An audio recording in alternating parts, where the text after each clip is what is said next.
Everyone all across the seven kingdoms and the free cities, welcome back to Entertainment Evolved. This is another episode of an Evolved review. Today we are going to be talking about House of the Dragon episode 5. If you didn't know that when you clicked on this, that's very bold of you. But I am joined today by none other than, he's making his debut here on the show today, Oz Skymaine. He's one of my oldest friends of all time. If you listen to Superhero Homies, you will hear him known over there as the homie Oz. Welcome to the show, man. Hey, thanks for having me, man. It's about time I've been on this show. Hey, you know, there's lawyers and red tape and contracts and all that. It all has to but be my worked out. but my people didn't contact your people, so That's true. See, I had to have my people contact your people. that's fair. See, yeah, we had an off mic discussion that led to all the legal talks, and then here we are. So you know how these things go. Yeah, but I wouldn't be me if I didn't give you shit about just now getting me on your show. That is very true. As my listeners will come to understand when you are on here more, that's just kind of how we operate. We have known each other for a very, very long time. Yeah, I Um, know, right? you also are, of course, you are the prominent like DM with all of our friends. So when you hear like Ace come on here and talk about like our crazy D&D adventures, you're responsible for all of that, of course.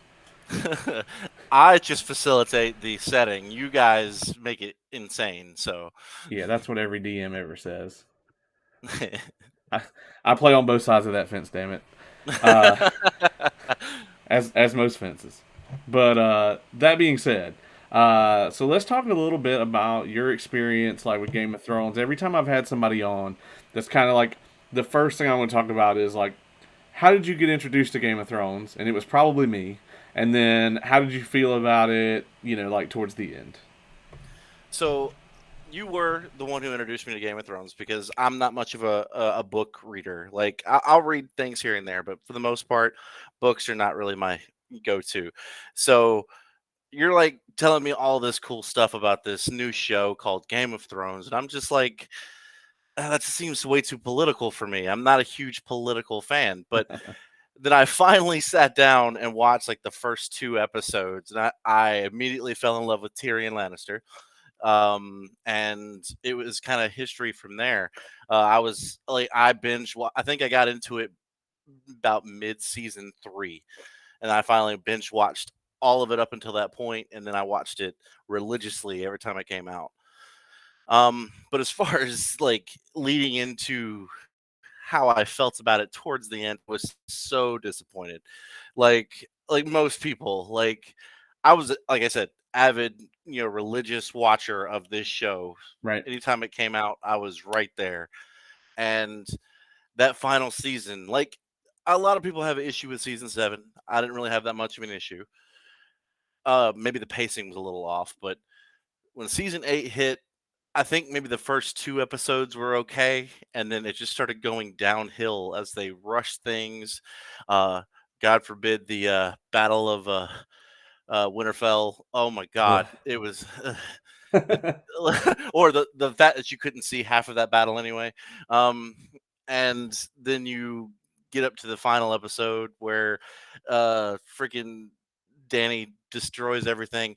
So I've talked about this with my wife multiple times about how we had no issues with Daenerys turning, dark side or whatever and burning everybody down. We had no issues with that. The problem was the setup for it. Like it was like almost a flip switch that wasn't even like triggered by anything. It was just like, oh, it's time to do this now, and then turned her into the a mad queen, I guess. Yeah, I recently started. I recently watched all the way back through the show because after season 8 ended, I did not watch a single millisecond of it. I'm like, this is ruined end to end. Like, there's nothing here for me anymore. On the watch back through the first 6 seasons, I still enjoyed them. Not as much as the first time because every time something would happen, in my mind, I'm just like, you can't tune out the well. This is gonna go to shit. This is not gonna lead to anything. Like Jon Snow being brought back to life. Full spoilers for all the entire Game of Thrones timeline, by the way. Oh yeah. Uh, but yeah, I mean, you see Jon Snow get brought back to life, and you're like, well, there is pretty much no reason for this to happen. You know, Right, yeah, right. unless they are doing a Jon Snow spinoff show now, which Well, I uh, would love. I actually want to watch this and like see him become king of the North or something like that. Oh, king above the wall. I'm sorry, but yeah, yeah, I mean, because Tyrion could be in it, that's true. and And that would be I love fantastic. me. I definitely love me some Peter Dinklage. Yeah. Uh, when I originally watched the show, I didn't hate season 7, but when I watched back through it, I just completed my watch through, and I said I was going to watch 1 through 6 and cut it off. And then I couldn't do it because I was excited, like I was the first time. So I watched 7, and I gotta say that 7, while it has some amazing moments in it, it has fallen into the hate category now because there's just Mm. like I'm not watching it anymore through like the oh my god, this show has been so amazing. Now I'm watching it through the like just purely objective lens, and I Mm. feel like there were so many characters where it's just like I feel like the people that make the show, the actual showrunners, just gave up. They were like, "We've been doing this for 6 years. We don't want to do it anymore. Let's just rush to the finish line as fast as we can." And like, and so I've talked about this on the superhero homies, where when it comes to storytelling, you should never do it because you're getting paid to do it. Like in my opinion, storytellers should be wanting to tell a story.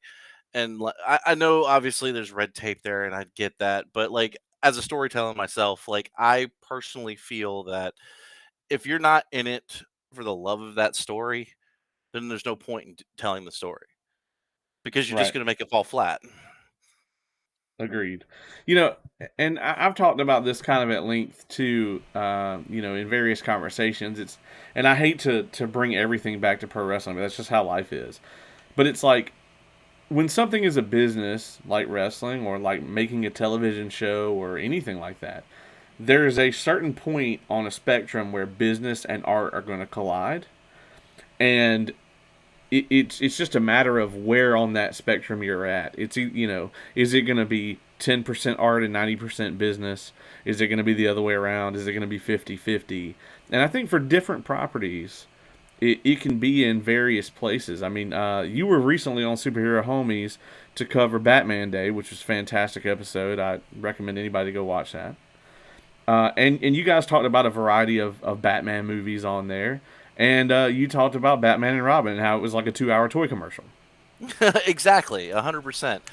And like that's kind of the way like a lot of stories that get told like this that have multiple seasons or multiple series or multiple movies and these like sequels and such like that, it always boils down to you can definitely tell that they started this project off with a passion, and then as it went on and the producers saw that they made money, they changed things and made it. You can definitely tell the people who are passionate about this project are no longer passionate about it because the studio is making money now.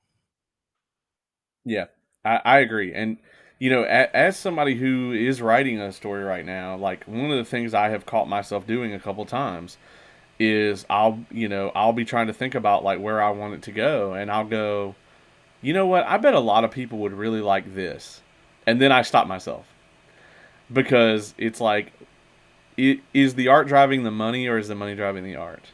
And Right. when you slide into that second category, it is much more difficult to be successful.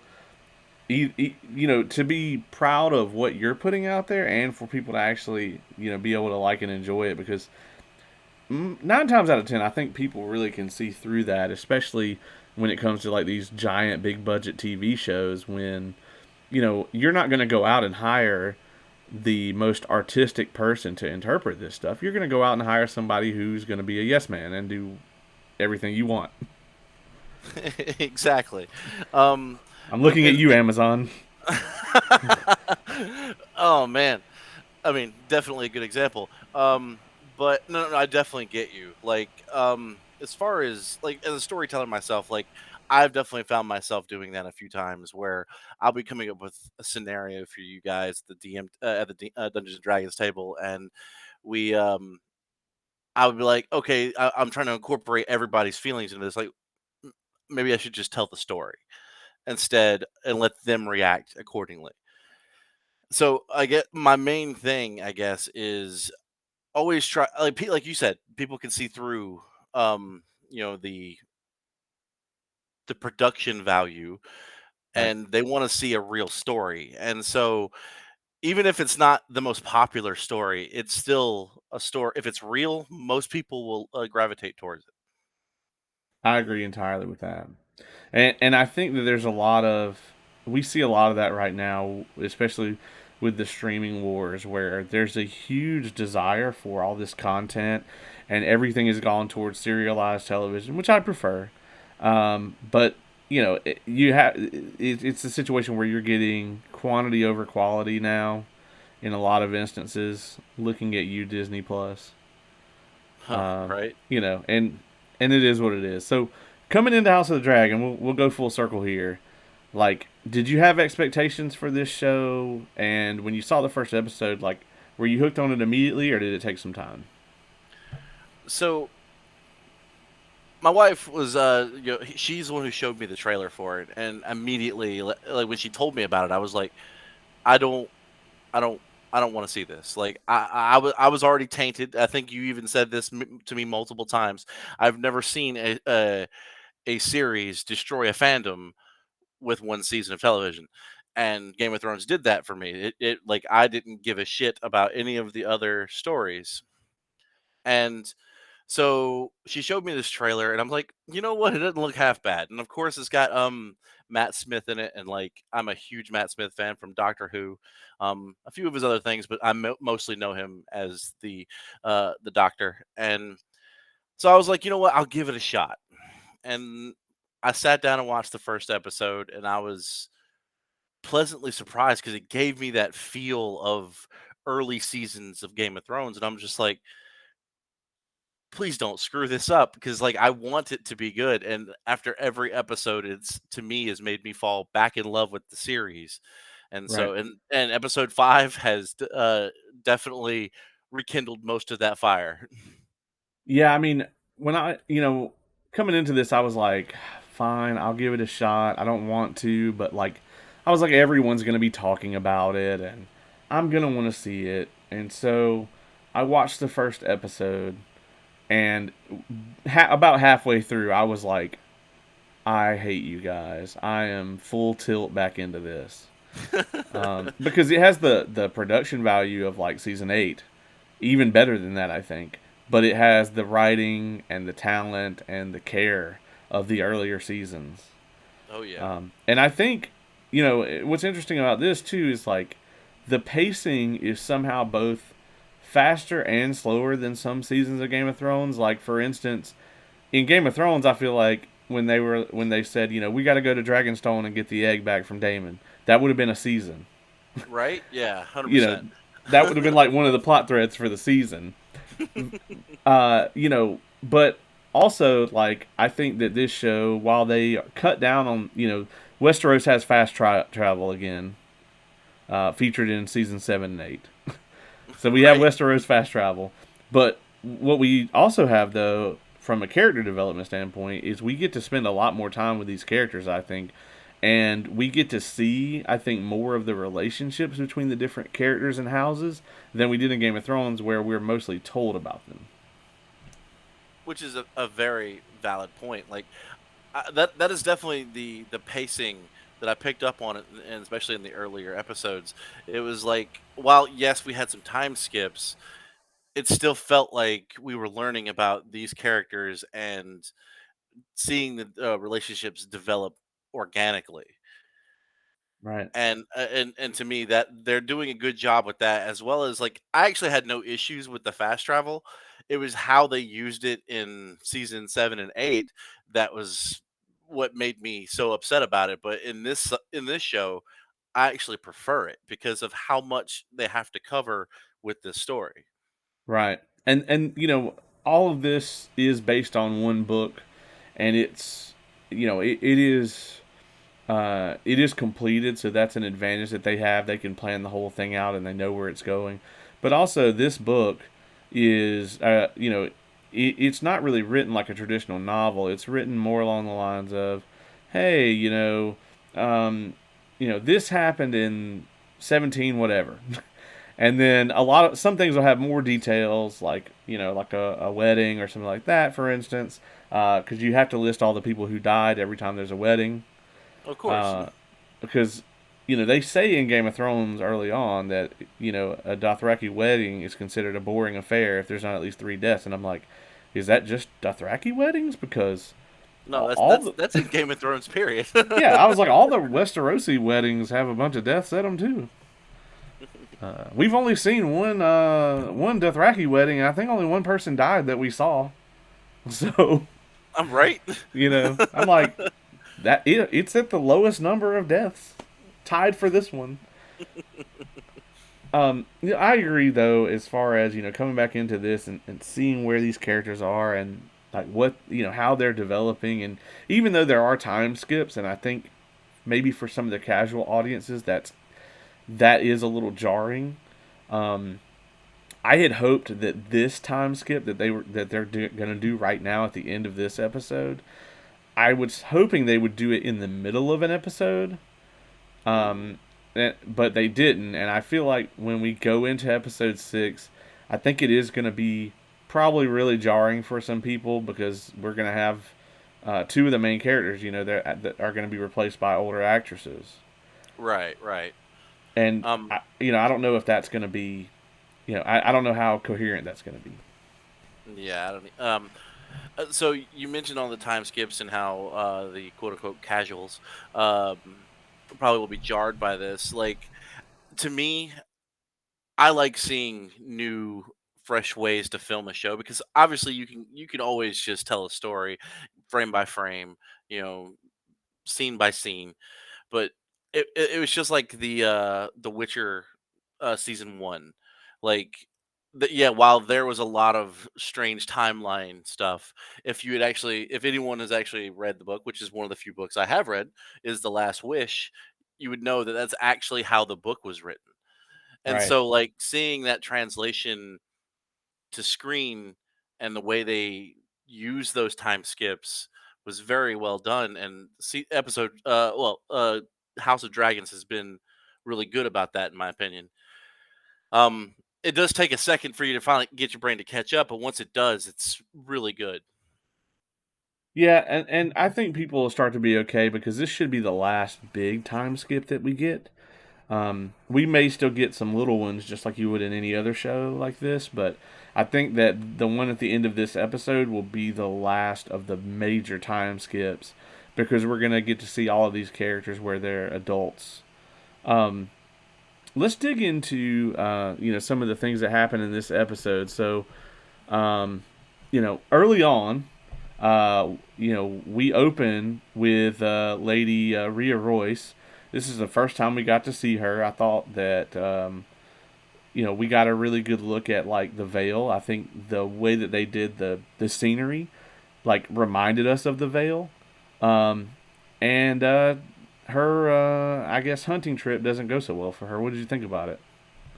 Oh man, like for one, the visuals in this show are amazing. Like I Yes. know, like it looks to me like a lot of it was shot on scene, so it like on location. So like it looks really good, especially when it's minimalistic when it comes to CGI and such like that. But seeing this new character, I honestly wanted to see more of her. Like the little bit that she was on the screen, she made me want to know more about this character. Unfortunately, it was short-lived, but at the same time, I really enjoyed it. And like, then of course you get Damon walking up, and it's what, like all like Kylo Ren style with his hood Right. over his face. I'm like, what is this Sith level bullshit, man? What's going on? And all of a sudden, like he spooks her, the horse flips on top of her, and then she is paralyzed. It's like, oh damn, like we're just gonna go hard like that right off the rip. Got it. Okay. And then Damon, I can't even remember exactly what she says, but she had to get that last word in with Damon. Rightfully so. With her, I'm sure her relationship with Damon has not been that great since he doesn't even live there. Um, and Right. so, And and never so, consummated the marriage. oh right, yeah. Oh god. And so, like, she gets that last word in, and like, all you see is him pick up the rock. And see, that is actually something I've actually appreciated about this this show, the House of Dragons, is while yes, it does have its moments of gore and stuff like that. I felt like Game of Thrones, the actual Game of Thrones season was heavily reliant on the over gore. They What I were. liked what I liked about House of Dragons so far is like yes, they give you enough gore to let you know it's there, but like with this scene, like he picks up the rock, you don't ever see him actually smash her face in. Where I think that the show Game of Thrones would have actually shown it. I actually had that exact thought when I was rewatching it today. I was like, you know, I feel like that cut there is just as effective, as if not more effective, especially because later on in the episode we're Oh gonna see right, somebody else's head get bashed in.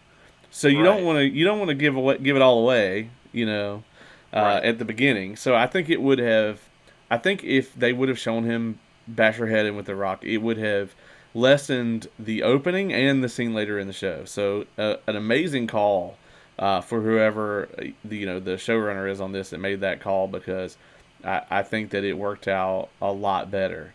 And I agree with you about wanting to see more of her. Like the actress did an amazing job with being on screen for like 30 seconds. Right. Uh, Another thing to actually just touch on, you said earlier in the episode where you go back to wrestling for you know um, Everything. analogies and such. Yeah. So this is no different actually. During a show, like if you use a bunch, like say a wrestler's having this hardcore match, you wouldn't want to put it in the early stages of the show because like if you're gonna have this big ass spot towards the end where you're bashing a dude's head in with a chair, you don't want to have that lesson because they had a hardcore match at the very beginning of the show. Right. Yeah. I mean, that's another example how everything just trickles back to pro wrestling. Um, I mean, we're not the world doing it. Life is doing it.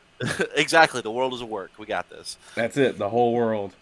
And I'll say another thing too is I really liked credit to this actress. I don't have her name in front of me, but credit to her because I loved how she figured out right before he did it that he was there to kill her because Yeah, she was like, "Oh well, what are you gonna do? Kill the princess or whatever?" And then she starts to put the puzzle pieces together. Like, no, he's gonna kill me so he can marry her. yeah. Oh So, man, so this is what I've loved about Damon so far. Like he's been this enigma, but it's like his actions, like you see them and you see the puzzle pieces fall into place. But like even though you see them falling into place, they still come to fruition. Like right. like he's not as like maniacal as say Littlefinger or Lord Beerus. Not Lord Beerus, that was wrong, I'm I sorry. mean that either. Right, yeah. No, I don't know why that popped in my head. I But was anyway, like, like Lord Beerus, that's quite the jump from Littlefinger, sir, the destroyer of right. worlds. Yeah, I'm sorry, I can't even remember the dude's name, but anyway, it's not like this maniacal, like underhanded backstabbing stuff. Like with Damon, even though he is scheming, it is literally on the surface. Like you see it come to fruition. Period. Right. Like it may be very transparent in the moment, but I think it's really refreshing to have a villain-ish type character that does that. I agree. One of the things I was talking to the homie Ace about is just in general how Damon takes the principle of less is more in all of these episodes because other than the first episode, he's rarely in the show for extended sequences. Like we typically only ever see like other characters interact with Damon. We don't get a whole lot of like time where it's like we're seeing things through his point of view.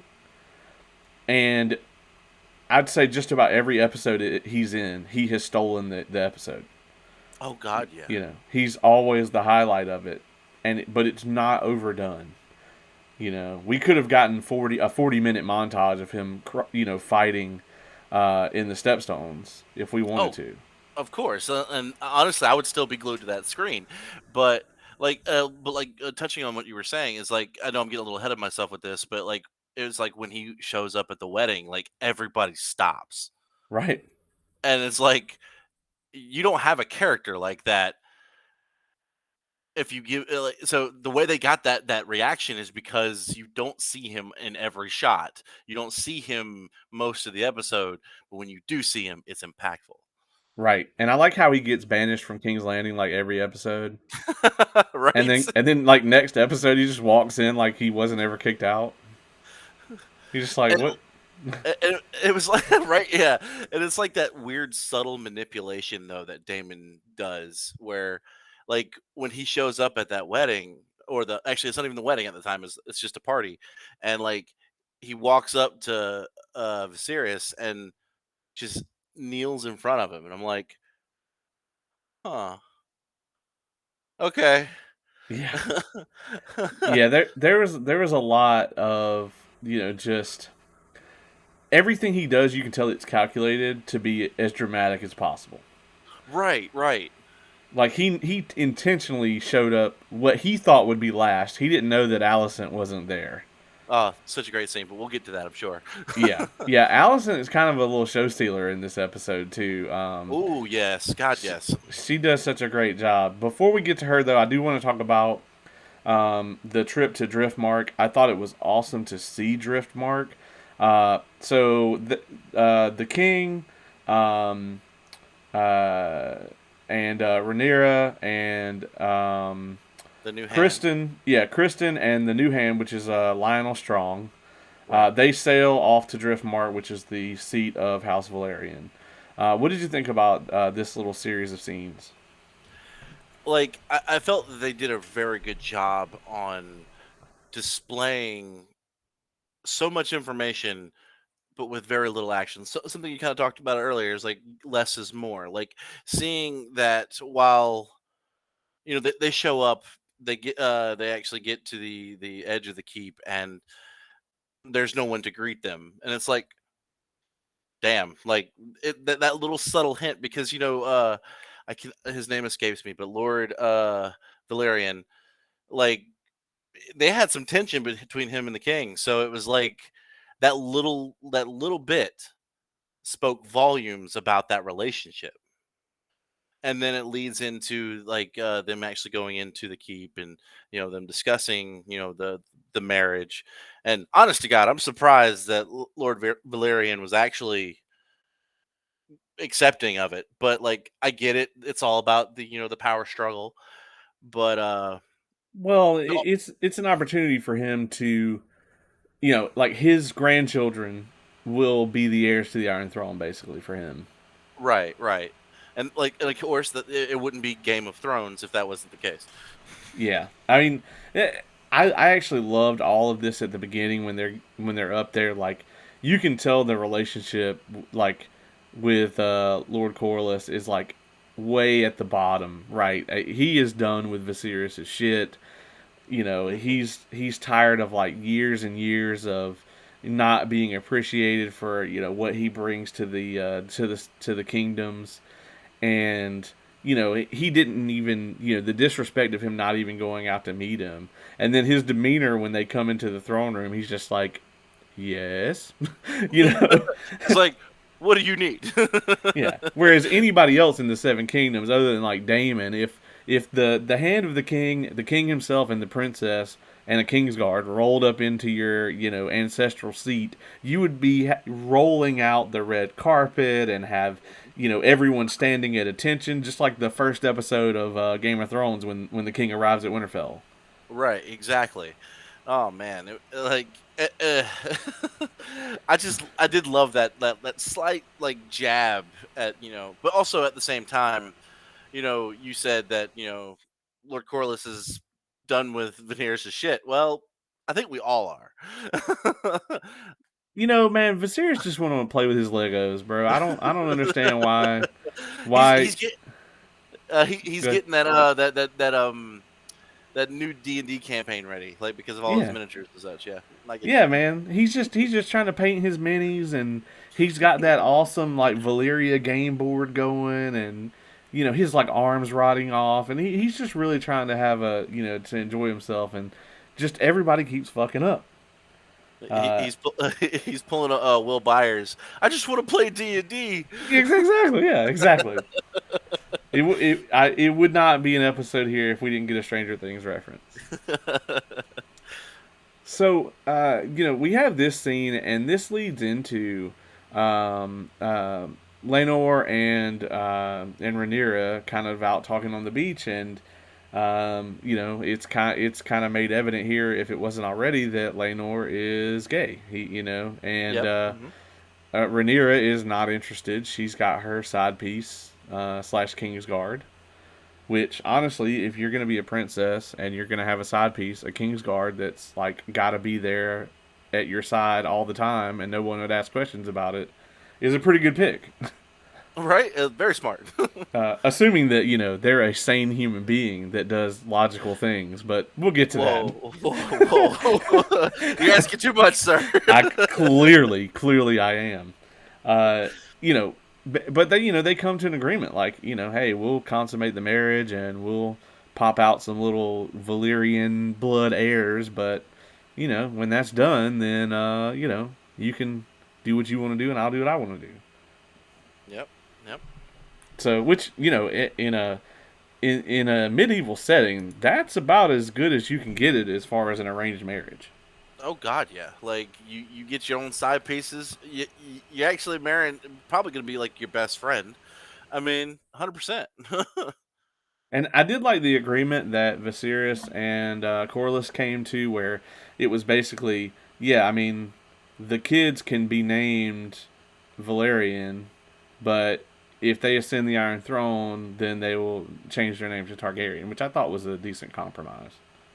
I mean, honestly, yeah. Like, and again, this goes back to like I did not see Lord Corliss agreeing to that. Like, I guess I just had a more like vindictive picture of this man, but he's playing the game, so Well, he was playing the game, but he also, he plays it to his advantage because anybody else, people were lining up to get the princess's hand because they want, the Targaryens intertwined with their bloodline, which is for most of these houses is this huge thing.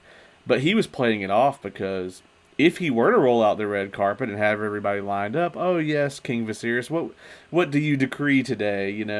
Then Viserys has got the advantage at the negotiating table. But here, Corlys is like, no, you got to sell me on it, you know.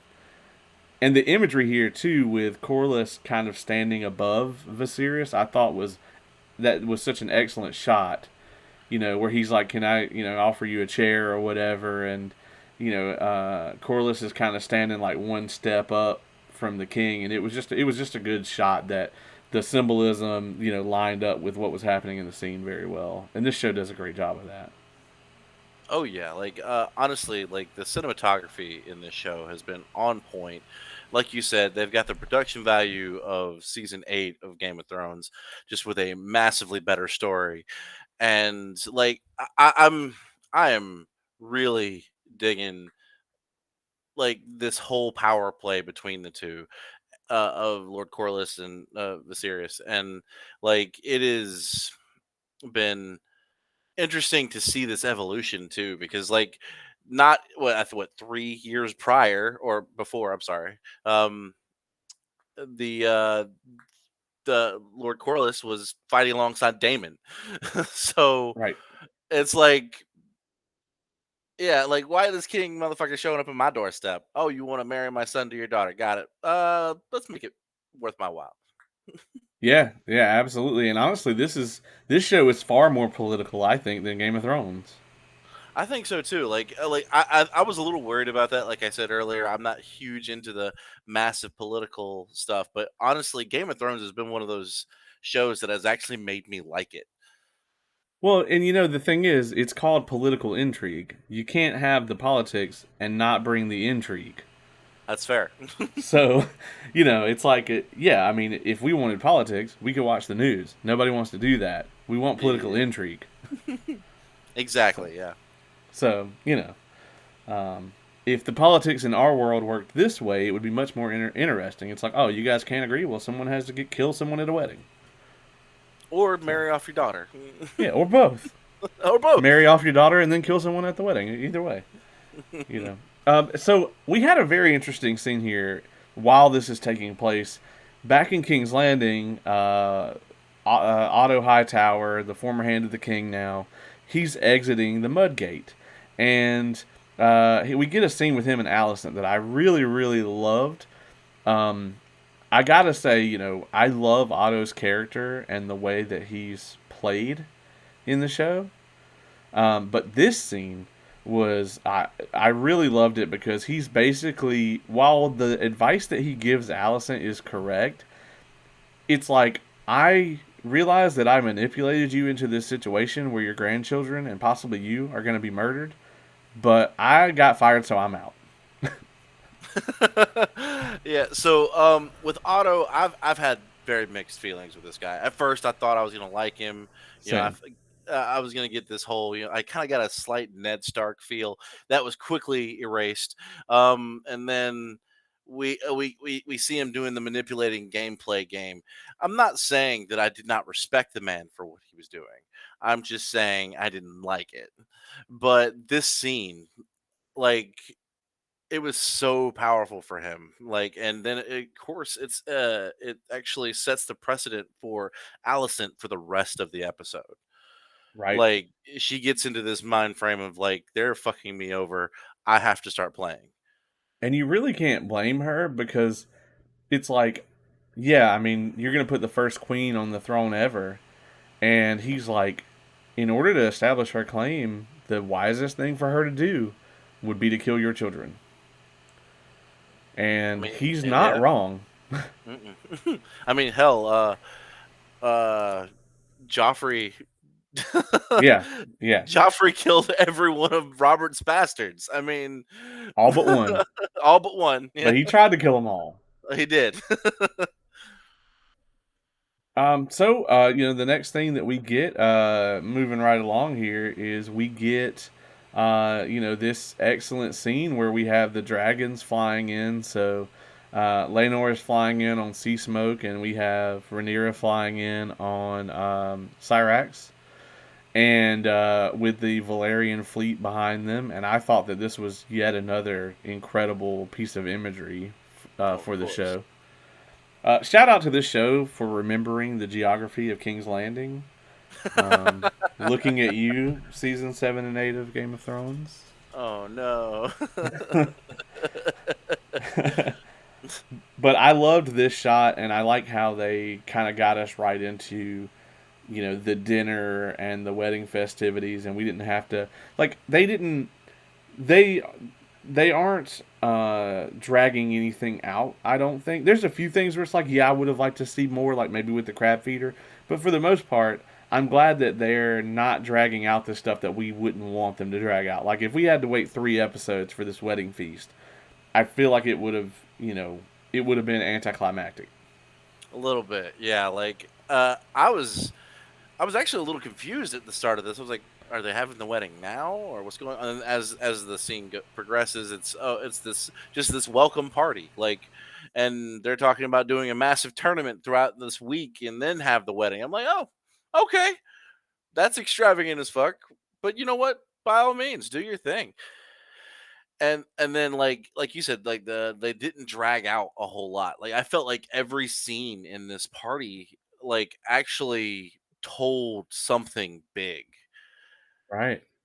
Oh god, like we talked about a little bit earlier, like when Damon shows up, like, it was just like, Moses parting the Red Sea on everybody moving out of the way, and like he just kind of just strolls right up, and then the entrance of Alicent, probably the most impactful scene of the show for me.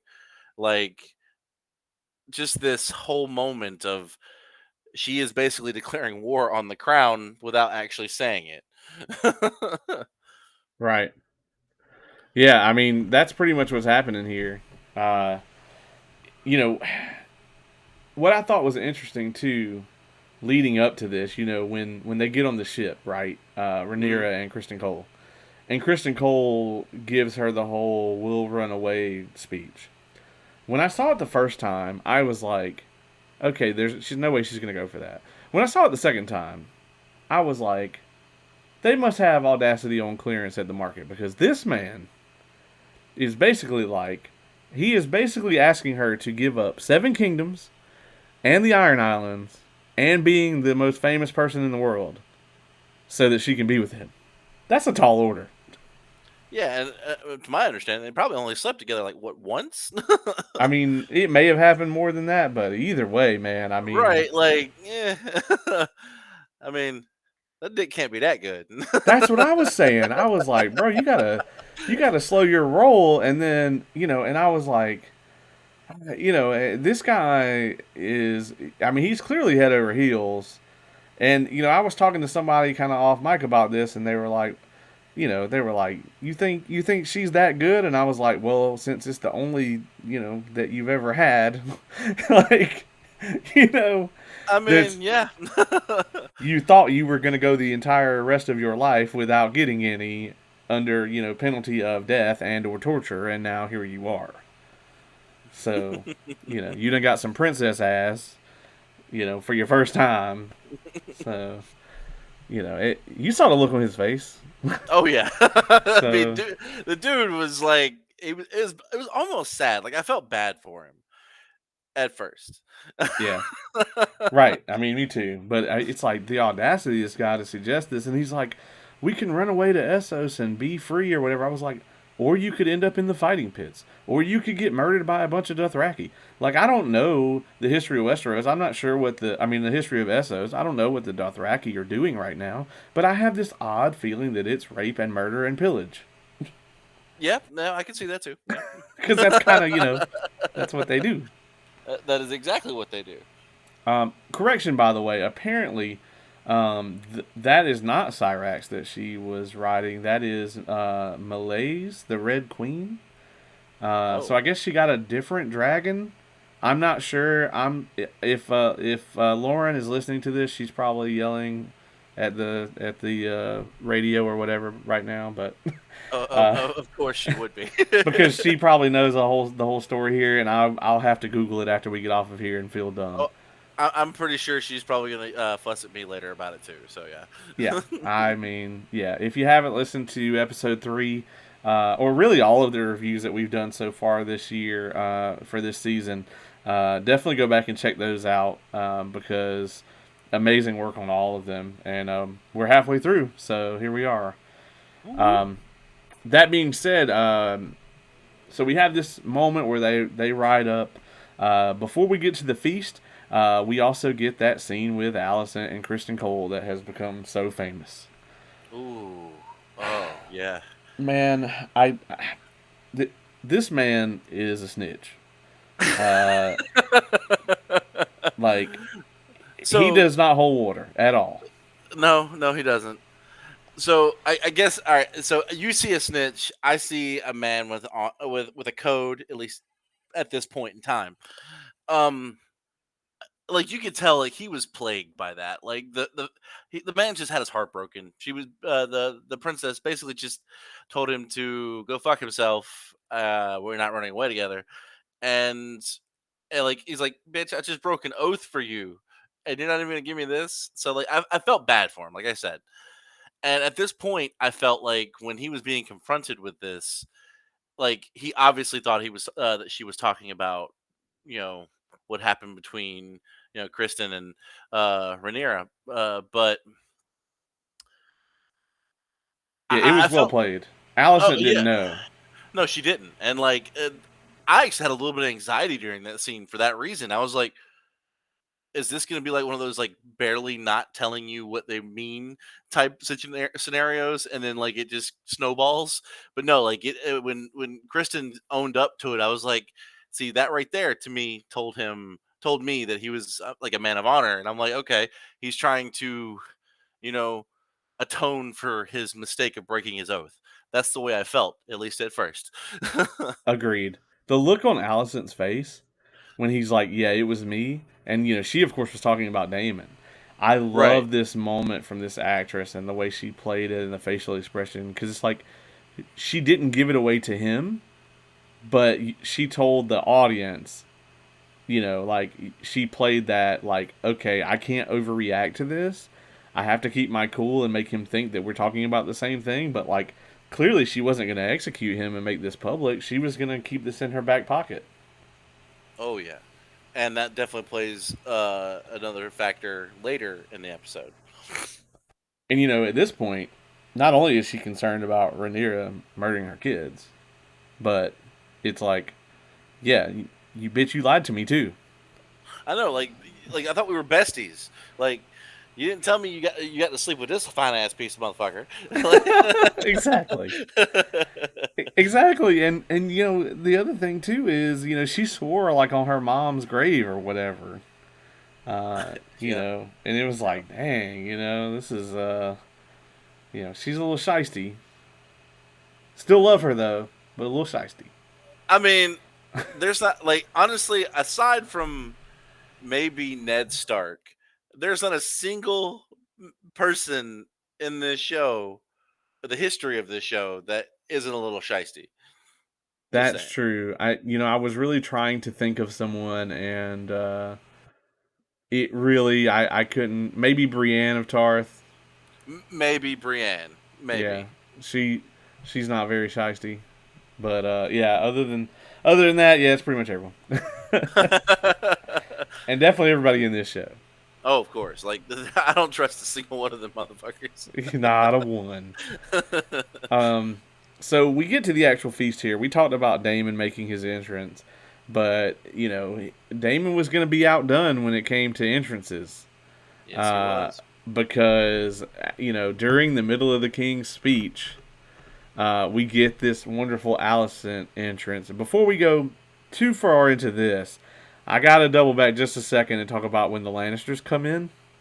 Oh, okay. And Jason Lannister walks up to the table and cracks that terrible, like, misogynistic women's joke. And it Mm. just goes over. Even with Viserys, who is like this patriarchal, just kind of person, traditional person. Even Yeah. Viserys is just like, womp womp. See, what I'm loving about the fact that the little bit we're seeing out of the Lannisters is the fact that this show has knocked them off their high horse. Well, because they don't have it yet. Exactly. So like because up until this point the only real like exposure to the Lannisters, of course, has been the Game of Thrones show, and like they're of course the high and mighty, they're running everything, and it's so refreshing to see them not in power. Yeah, I mean, they always had the arrogance, but it's like at this point in time, like they were not considered this, incredible, just like unstoppable, powerful, rich house. Right. Like that is yet to happen yet. So, one of the things that Tywin was actually super famous for was getting their house in order and establishing them to be the way that we see them in Game of Thrones. That was like his life's work to elevate his house to that position. And here, they're just buffoons, man. Right. They're seen as these arrogant, cartoonish kind of pricks. And I've seen some comments from people about like, I feel like the Lannisters are too, like almost cartoon character lame, and I'm like, that's on purpose. They are kind of just a caricature at this point, and that's canonically accurate. Which is awesome. Yeah, I mean, them being Because the like lions is almost a joke, really. right, and like aside from Tyrion, like I don't even consider him actually a Lannister, even though he is. Right? Like the only one I respect is Tywin, and like I don't like him, I respect him, but like it's just hilarious how much the Lannisters in this show are struggling to kind of get a foothold in anything. Yeah, yeah, absolutely. And Jason's the worst of all of them, and he's basically the head of the house. Uh, we also got the scene with Allison outside where she finds out that the Grand Maester had delivered the tea to Rhaenyra. Oh yeah, yeah, yeah. Which actually I think prompted the conversation with Kristen. Right. Yeah. So this is where Laris, who's the cripple, Yeah. he is the he's kind of the catalyst for some of this, and he kind of came across to me as like a Littlefinger type character here, where he's clearly manipulating stuff. Oh, of course, but I guess it's like because he's the son of the hand, correct? If I'm not mistaken. Yeah, yeah, And and he's like, creepy. oh, he's so creepy. Um, so he kind of reminds me of a character from another show called Arcane. I cannot remember this character's name to save my life, but it's just how he carries himself. It's very similar to that character. And it's also, I guess, also has to do with the cripple factor. But at the same time, it's just how like you just kind of get this strange like Dr. Jekyll, Mr. Hyde feel to this guy, Right. at least in my opinion. Yeah, I mean, I agree. He's definitely like just a very like creepy, slithery kind of person, and you kind of feel bad for him because like even if you are rich, you don't want to be a cripple in the Middle Ages. But Oh god. he's definitely got some nefarious nonsense going on, and we don't know what his motivations are, which makes it worse. Oh, I know. Like it was kind of out of nowhere, but I feel like that is just gonna be that setup for future tomfoolery. Yeah, agreed. So fast forward, we now get this grand entrance from Allison. Man, I loved this. She interrupts the king in the middle of the speech, and we get this line um, between let's see, who was it? It was Laris and Harwin who say to each other, back in Old Town where she comes from, that the beacon on the high tower turns green when they declare war, and she has that green dress on and makes this awesome entrance. And I think this is really the transformation for her character. Oh yeah, and like this was that moment to me that really said she's in this game, she is playing, and she is out for blood. Because before this moment, I think she is mostly being manipulated by others.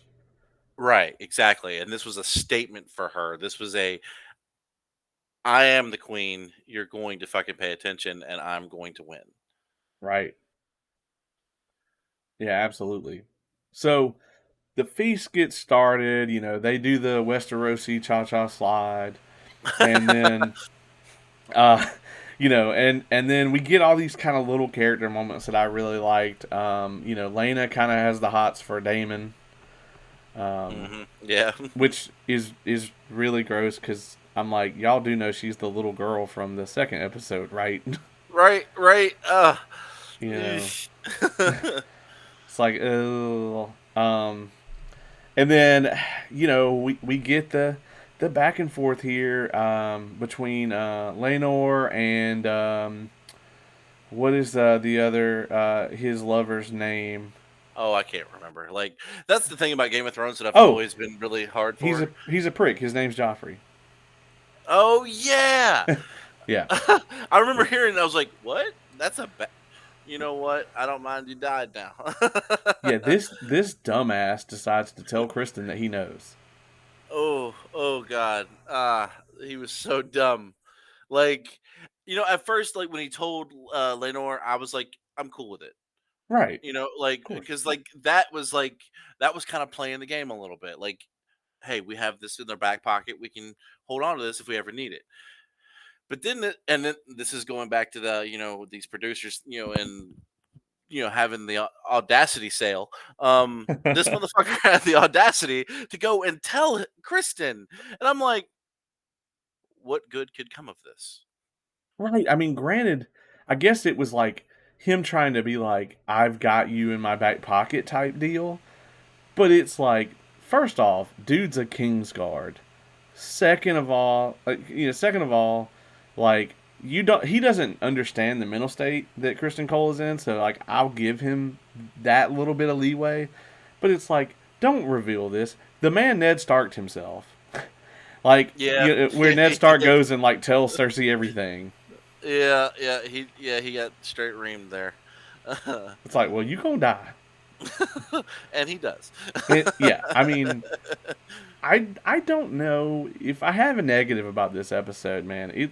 I think it's got to be this. Like I don't really love the way that Kristen acts here, and I also don't really think it's like I don't understand why they just let him walk off. Like you would have thought that the other guards would have like arrested him. That was my biggest gripe. I think was like, for one, I didn't know what the fuck was going on in most of that kerfuffle that was going on, because Right. like I think it was by design, which is smart. But then you finally start getting the scenes where the shots of Kristen just pounding this dude's head in with his gauntlet, and I'm just like, where are the other King's Guard? Like, dudes, get him off of him. Yeah.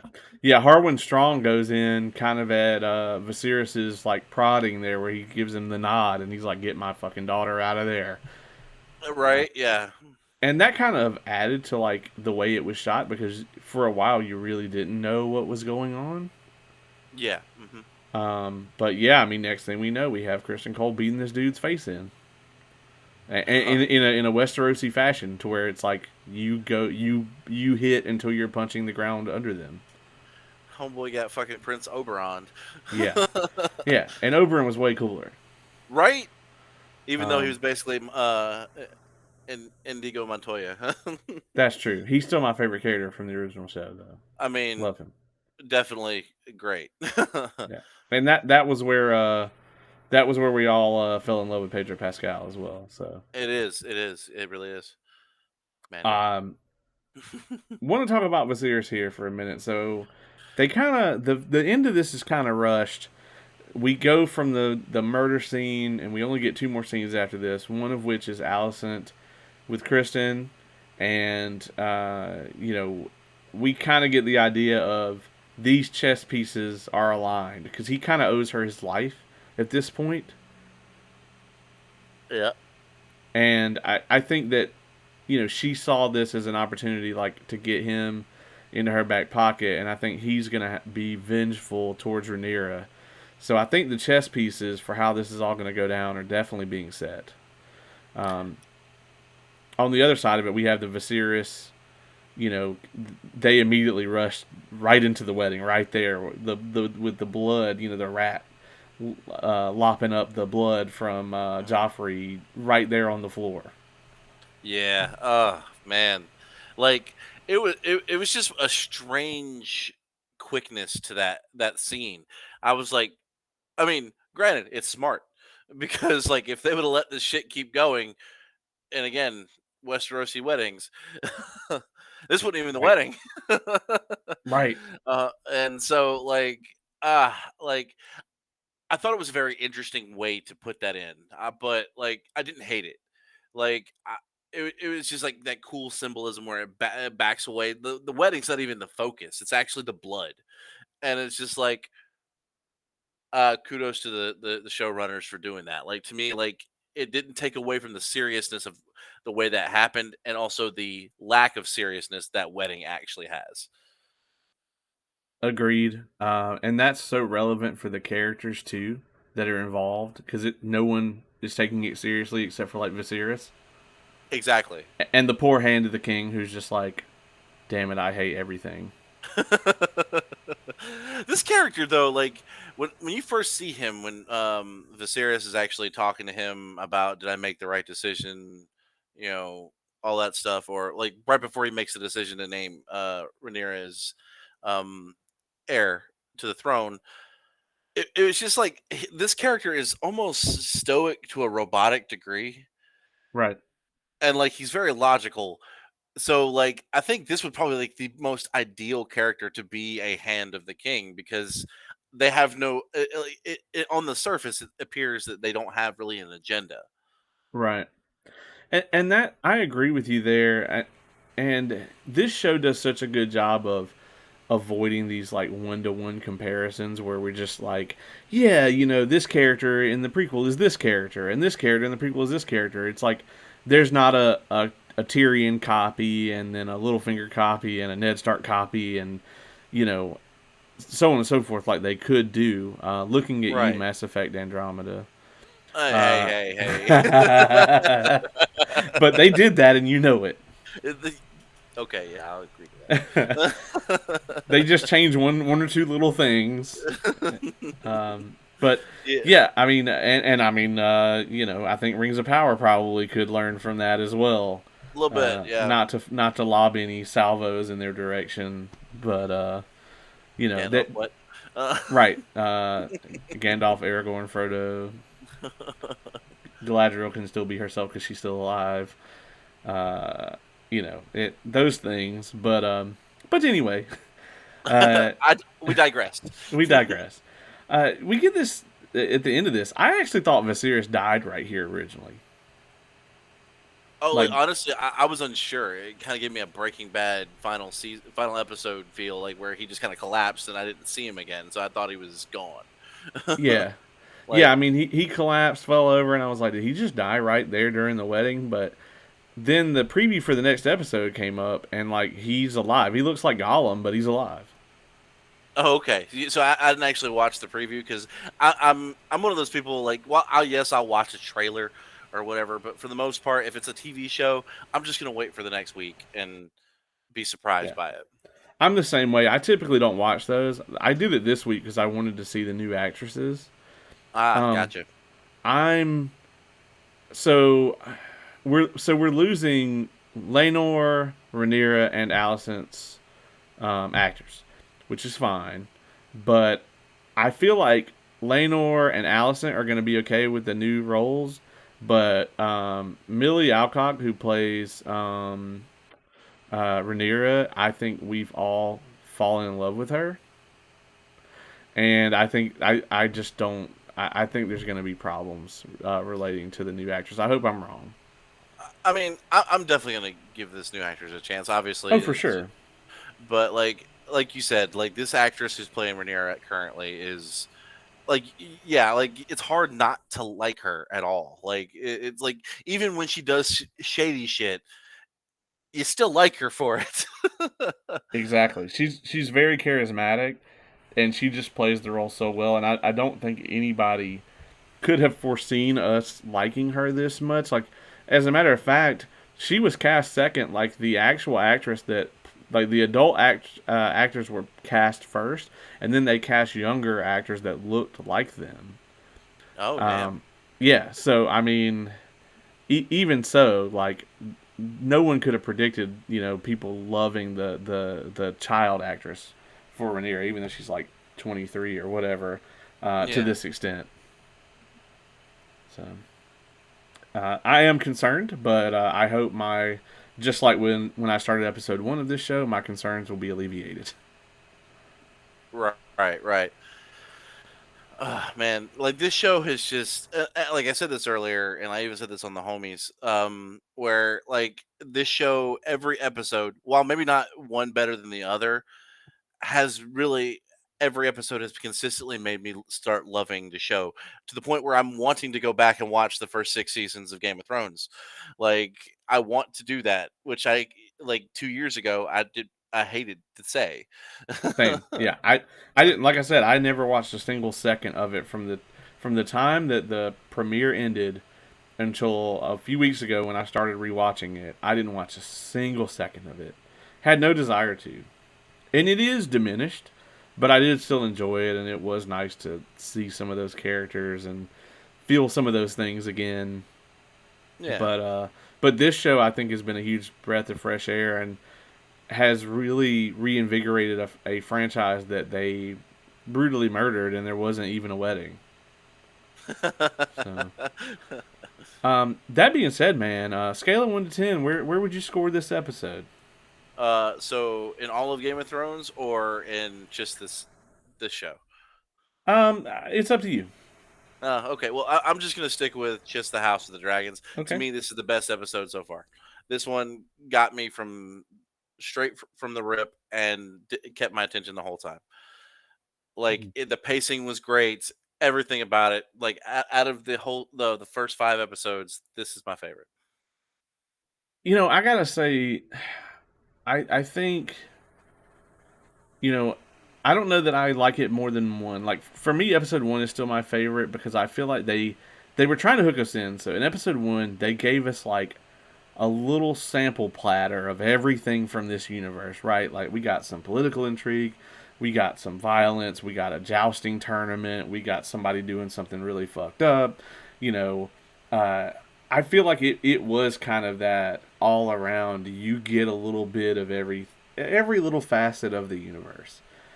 Whereas in subsequent episodes, it's been you maybe get one or two of those. So to me, this is the second best episode. I don't know that it tops the first one for me yet, but I would have to agree with you. I think I gave the first episode a 9 when we originally scored it. So I'm going to say this one's probably like an 8.5 for me. Like, I mean, honestly, I think as far as a scale of one, yeah, 1 to 10, I would give it a 9. That's Yeah, fair. like I think the if they wouldn't have made Joffrey, kind of dumb. Maybe that was the character. I don't know, but like, and then the whole issues with the guards not pulling Kristen off. I can't give it a 10, but like a 9, solid 9. Yeah. They always got to fuck with something, don't they? Oh yeah. Well, so let me ask you before we wrap it up here. What would you like? We got 5 episodes left in this season. Do you have any like predictions or anything you want to see happen in this back half of the season? Hmm. Well, I mean, honestly, like I said earlier, like I came into this almost completely blind. I didn't read the book this is based off of, so I don't know as much as a lot of people who have read the book. But I would like to see that continual progression and them continuing the character growth between all these relationships. Like, I don't want it to fall stale like a lot of relationships in Game of Thrones did. That is my Right. biggest thing.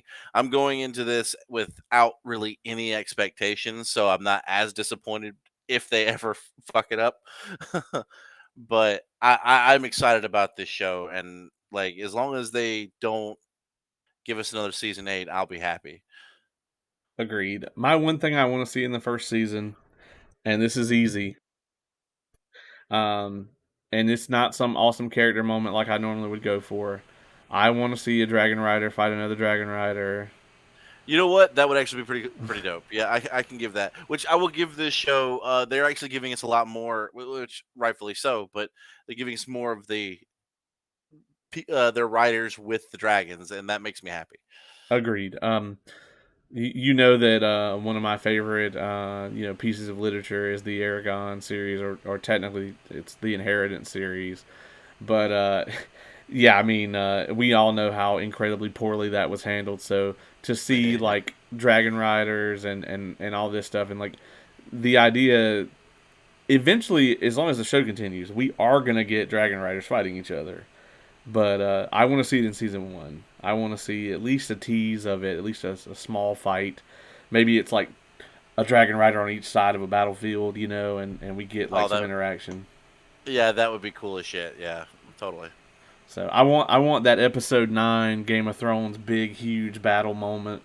Ooh, yes, So yes. The so that stuff that got ruined in season 8, but exactly, that's what I want. Give it to me.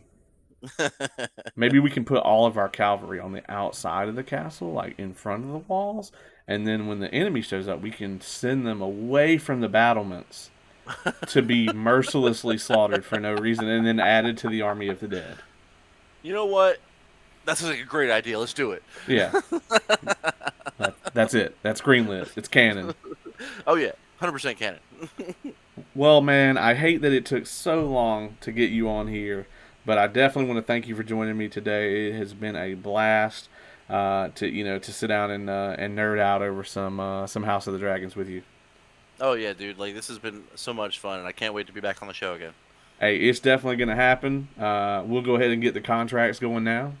Okay, yeah. Um, Make sure you get the right people this time.